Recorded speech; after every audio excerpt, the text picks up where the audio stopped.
You know that there's also, I'm going to try to figure out how to segue this right now because we're going to move on to our next topic here. But all right, ready for this? This is my segue. You know who else they replaced in a movie was Crabbe from Crabbe and Goyle and Harry Potter because he got into a drug situation, I think. And Really? yeah, he got arrested or something like that. And so they replaced him with another actor.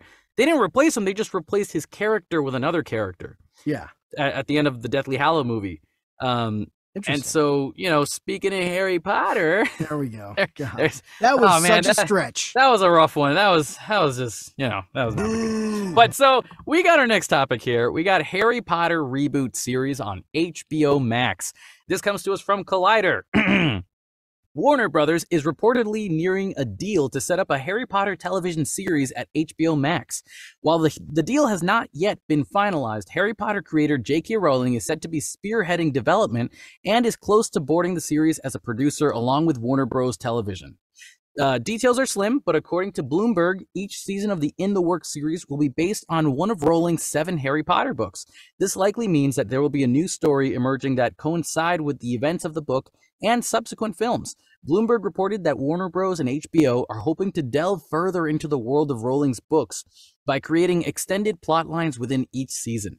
Now, okay, I have had so many thoughts about the Harry Potter continuation stuff. And yeah. I'm sure you and I have talked about this a million times, man. Like, I like the idea of making a Lily Potter series on HBO Max. Like, I would have loved to have seen all of Harry's parents or adult figures as kids. That would have been really cool. I would have loved to see Godric Gryffindor. The formation of the original Order of the Phoenix. Yeah, the original Order of the Phoenix. I would have loved to see the organization of Hogwarts for the first time with all the original founding fathers and lady. Helga Ravenclaw, right? Or is that Helga Hufflepuff? I'm blanking out right now, but there's yeah, I know there's Godric Gryffindor, Salazar Slytherin, Helga Ravenclaw, or Helga Hufflepuff, and then something else, one of the others. But yeah, the founding people of Hogwarts, that would have been an awesome series to watch as well. I would have loved to see Harry Potter becoming an Auror kind of series where he's an adult and he's taking care of his family. His kids are in Hogwarts while he's off fighting more Death Eaters that were left behind after Voldemort. That would be really cool. But instead, they're taking a different route, which I think makes sense because, well, hear me out. Okay, if I were Daniel Radcliffe and somebody asked me, hey, do you want to continue being Harry? I'd say no as well, because I'm Daniel Radcliffe. It took me 10 years to break myself out of the mold of being Harry Potter all the time. Right. And now you're going to ask me to come right back? I'm not into that. Like, it took me way too long. I don't want to have to do that all over again. I don't know if anybody's seen the movie Weird with Weird Al Yankovic, but Daniel Radcliffe plays an incredible Weird Al in that movie that is just a parody of other biopics for musicians. He's gotten better and better as the years have gone on. He's become such a really good actor in his own right, and he's only gotten better and you know, has learned in between each of his films, has honed in on his craft. Yeah. And has become a phenomenal actor. Dude, if you look at his IMDb credits, like he's got like Horns, What If, the Weird movie, he's done the one with the magicians where they're all like secret spy or like, you know what I mean? Now you see me. Now you see me. I think that's the one. Which I guess they kind of tilted towards his magic stuff, but he was the main bad guy in that. Right. That's pretty cool. Swiss Army Man. That's a great movie. He was trying so many different things. So why in God's name would you want to come back? Also, I swear I'll let you have your input, Raul. But the idea of doing each season as each book interests me a lot because there's a lot of Harry Potter fans who didn't like the movies because they weren't as good as the books. Now this series could actually flesh out all the book information and more than that. I like comparing it to The Last of Us because The Last of Us series added a bunch of extra scenes here and there that we never saw in the games, and it really fleshed out the rest of the world in a way that I didn't expect, and I really, really enjoyed. I love the Harry Potter movies. There is a part of me that goes, why retell the same story? However, if you have new things to show us and present to us to tell the story in a better way, I'm down to give it a shot. But if it's scene by scene, word for word, everything that happens in the book, and that's it, then I don't think there should be a point in doing that. I would love to see the Godric Gryffindor series one. That would have been so cool, but that's kind of where I'm at. I'm open to giving it a shot. Raul, I'm passing it on to you. What do you think, man? I'm really torn about this because if I were Warner Brothers, if I were David Zaslav, and I go up to Rupert Grint, Emma Watson, and Dan Radcliffe, as he's known now, and I said, you want to continue the Harry Potter films, and you want to step back into these roles again, and they tell me no, that's when maybe you should pivot and do something else. And then, leave Harry and them alone. Do the Hogwarts formation origin movie. Do the Lily Potter, whatever. Do something else.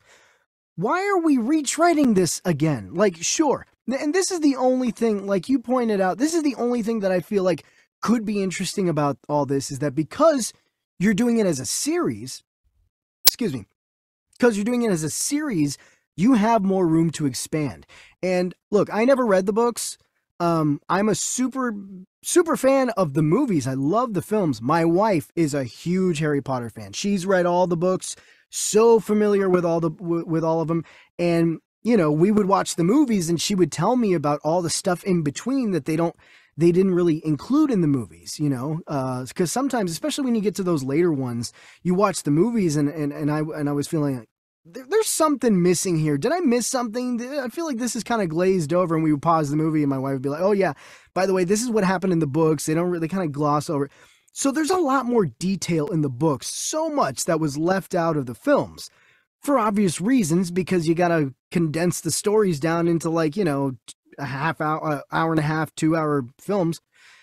So a TV series gives you a chance to expand and explore all that and fill in those gaps and really get into the details that the books get into, right. And you have so much more room to breathe. You can more faithfully adapt the books. And especially if you're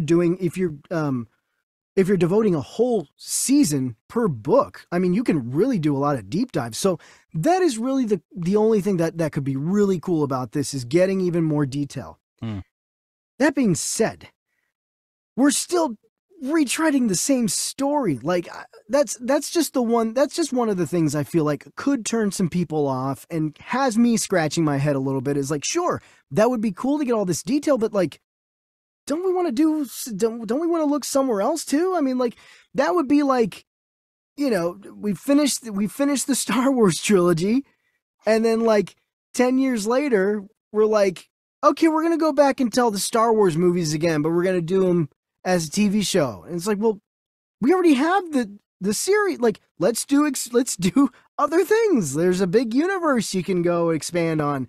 Why are we retreading that? Also, the other thing I think gives me pause about how people will react to this is the fact that J.K. Rowling is involved. Yeah, let's talk about that. Let's talk about that, because she has, in recent years, become a little bit more of a problematic figure, with her comments about, transgender, the transgender people and things like that. And that has rubbed a lot of people the wrong way, understandably so, very justifiably so. So she has been kind of a divisive figure amongst the Harry Potter fandom. And it is one of the reasons why she was kind of left out of that wonderful HBO Max reunion special that they did. But she was not involved in that. And that was a very purposeful decision to not alienate people. So the fact that she's involved, I just wonder how many people this is going to rub the wrong way. And are people going to be interested in this? Yeah. Because of those two reasons, J.K. Rowling's involvement and the fact that we're just kind of seeing the same, we're revisiting the story when we could be doing other things. So I wonder how much of those two things is going to kind of repel people from this. I think that there is others.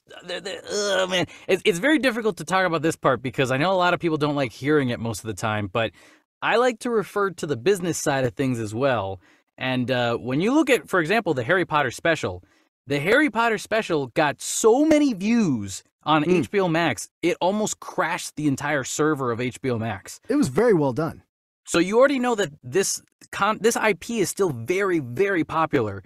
Then you have the Hogwarts Legacy video game that came out recently, which I know there was a lot of negative comments toward it, but it is the most sold video game of the year right now. It's done a lot of numbers and it's made a lot of money for Warner Brothers. It's kind of incredible how much money it's made, even though there's so many people who've been hating on it. I think a lot of people. I hear nothing but positive things. Well, maybe I spend too much time on Twitter then, because there's a lot of people on Twitter. Yeah, it's a lot of the topic of transphobia and stuff like that with J.K. Rowling, where like if she's involved, I don't want to be a part of it because that means I'm helping her support those political points of view. Yeah. I understand that point of view, but also same issue here with this. Yeah. When you look at the numbers, if I'm a businessman at the company that's I'm working at HBO Max and I'm working with Warner Brothers Discovery, and I see these numbers. I don't care what happens. If I know this is going to make me more money, I'm going to do it. That sounds so horrible for a lot of people listening, because I'm sure we all have our opinions about that. But that's just the way the money rolls for these companies, and they're following that because they know that to play it safe and to ensure that they're going to make money and get viewership out of these new streaming services that they're working on, they have to do things like this. I think a lot of people, I've also heard, they're saying they don't hate Harry Potter, the IP, because we all grew up loving Harry Potter. It's just the fact that they don't want J.K. Rowling to have a part in it. But unfortunately, that's always going to be the case unless she sells the rights to all of her stuff, which I don't see happening anytime soon. I think J.K. Rowling will always be a part of this world because she's the one that created it. It's her world. Yeah, it's her world. Unless she pulls a George Lucas and sells it for like billions of dollars. Yeah, unless she does that. But I don't see her doing that anytime soon. I think she has a very different point of view than George Lucas does. But I think, the good thing about this project for anybody who's really stressed about this situation or this topic is that she's not the one who's running the show. She's only the person who has input on the creative choices that they make on it.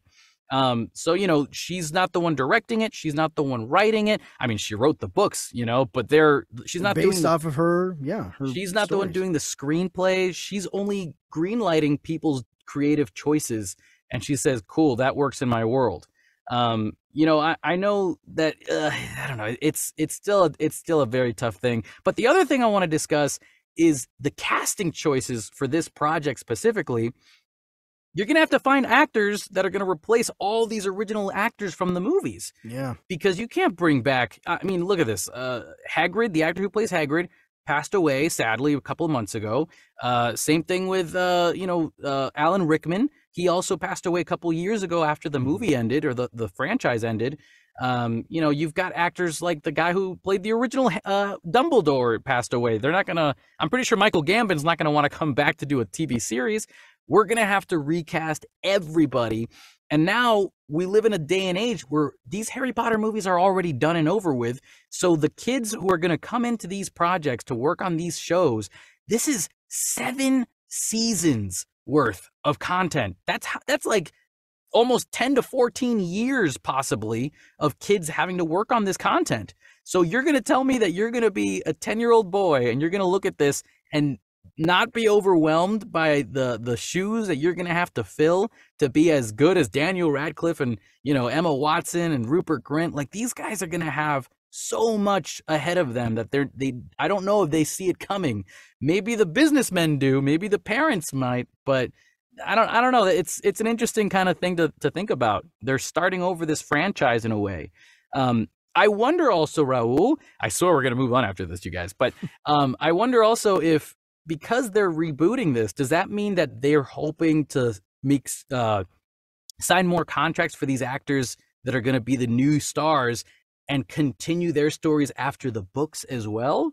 Do you think if I was a 10-year-old kid right now and I got cast as Harry Potter and I signed a deal to do 7 seasons, at some point is HBO Max going to approach me and say, hey, you got it, kid. Why don't you sign this other contract? That way you can do 3 movies of Harry Potter after the 7th season is over as an adult or Harry Potter, because Daniel Radcliffe said no, you're going to do it. Would Right. that be a possibility as well? Also, would there be possibilities of doing all those other spin-off shows that I talked about earlier because of the fact that they're putting this stuff out? There's a lot to think about. I know I just flooded everybody with a lot of word vomit of Harry Potter, a lot of magic, but you know, I think that it's titillating is what I will say. That it's a very interesting topic to have, I suppose.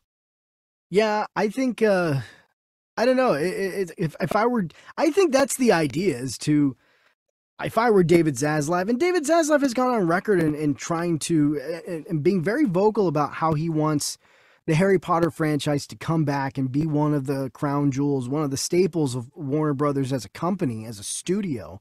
He's been very vocal about that. So, I mean, I have no doubt in my mind that this is not the end. You know, this is not the beginning and the end of this is this series. This is ideally he would like this to lead to other things and, you know, spin-offs. Honestly, I feel like this series might be the baseline for everything else that comes after it. Mm.